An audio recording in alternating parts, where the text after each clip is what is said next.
Hi friends, ఈరోజు చూసారా నేను ప్రాన్స్ పికిల్ పడుతున్నానండి.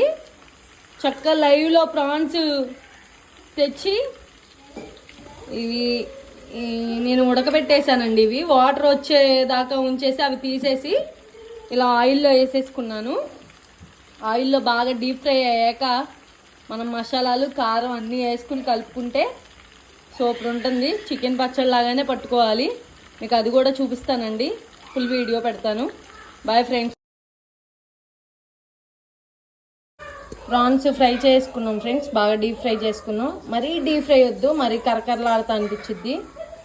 అదే ఆయిల్లో అల్లం వెల్లుల్లిపై పేస్ట్ పట్టేసి అది వేసాను ఫ్రెండ్స్. అది పచ్చివాసన పోయేంతసేపు వేగితే ఇక మనం మసాలా చక్కగా పొడి మసాలా చేసుకున్నాము. ఫ్రెష్గా వేయించిని అన్ని ధనియాలు చెక్క లవంగాయ కలిపి చేసుకున్నాము. ఇది ఫ్రెష్గా వేసేసుకుని కారం ఉప్పు వేసుకుని కలుపుకుంటే ప్రాన్స్ పచ్చడి రెడీ అయిపోయింది.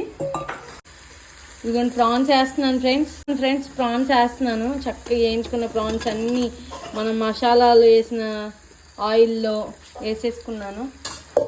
చూసారా, చక్కగా ఇలా కలుపుకోవాలి. లోపల మసాలా అంతా వేగింది. అల్లం వెల్లుల్లిపాయ పేస్ట్ మొత్తం వేస్తున్నాం ఫ్రెండ్స్. చక్కగా కారం వేసేసుకుని సరిపడినంత మనకు తెలిసిద్ది ఫ్రెండ్స్. కలుపుకోగా రెడ్నెస్ అంతా తెలిసిద్ది.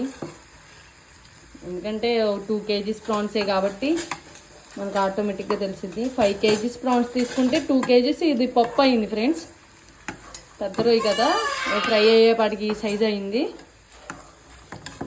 చూసారు, ఎర్రగా ఉంది.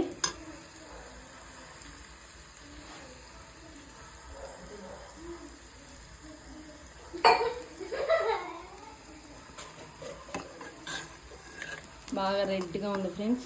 సాల్ట్ వేస్తుంది. సాల్ట్ కూడా సరిపోయినంత మనకు అర్థమైపోయింది. సుమారు వేసుకోవడమే, టేస్ట్ చేసుకోవచ్చు ఫ్రెండ్స్. రుచి చూసుకొని చాలా పోతే సాల్ట్ తర్వాత అయినా వేసుకోవచ్చు. ఇప్పుడు గరం మసాలా వేస్తున్నాము. గరం మసాలా, గరం మసాలా వేస్తే ఆ లుక్కే వేరే ఫ్రెండ్స్. ఎంత బాగుంటుంది పికిల్ అసలు. ఇక కర్రీస్ వండుకోకుండా అచ్చంగా ఇదే తినాలనిపించింది ఫ్రెండ్స్. అయిపోయేదాకా అన్నం పెట్టుకున్నామంటే రొయ్యల పచ్చడి గుర్తొస్తూ ఉంటుంది. ఎంత బాగుంది ఫ్రెండ్స్. చూసారా, కారం వేసాము. ఫస్ట్ ఆయిల్లో మసాలా చేసుకున్నాము. అల్లం వెల్లుల్లిపాయ పేస్టు వేయించిన ప్రాన్స్ వేసాము. కారం వేసాము, ఉప్పు వేసాము, పొడి మసాలా వేసాము. స్పెషల్గా చేసుకున్న పొడి మసాలా. అప్పటికప్పుడు ఫ్రెష్గా ధనియాలు జీలకర్ర చెక్క లవంగా చేసుకుని, ఇది ఆవపిండి ఫ్రెండ్స్.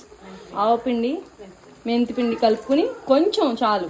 మెంతులు ఎందుకంటే చేదు ఉంటుంది కదా, అయినా అది అయిపోతే టేస్ట్ రాదు, పచ్చడిలాగా మనకు అనిపించదు. కొంచెం ఆవపిండి మెంతిపిండి ఒక 2 టేబుల్ స్పూన్స్ వేసుకున్నాం. ఇక లాస్ట్లో లెమన్ పిండి వేస్తే అయిపోతుంది ఫ్రెండ్స్ పికిల్ క్లోజ్.